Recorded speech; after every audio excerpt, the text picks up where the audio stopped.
Let's install your new Kichler semi-flush or flush mount fixture. Follow these simple instructions and we'll have your fixture up in no time. Before you begin, we recommend gathering a ladder, an extra person for assistance lifting the fixture, and any tools suggested in the printed instructions.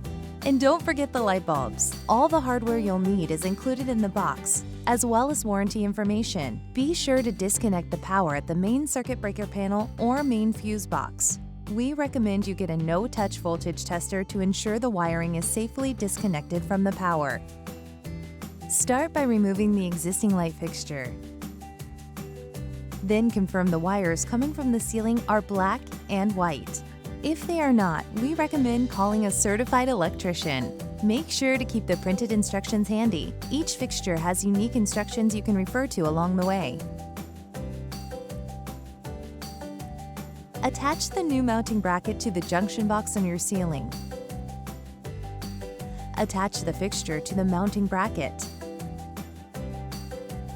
You may need to cut the excess wiring. If necessary, we recommend cutting a minimum of 6 inches from the top of the canopy. Simply make ground connection with all required parts and wires.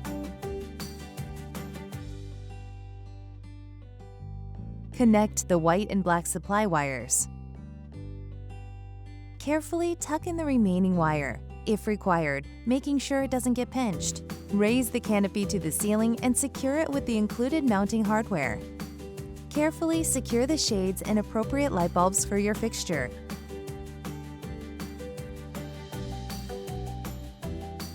Finally, turn the electricity back on at the breaker box and turn on your new fixture.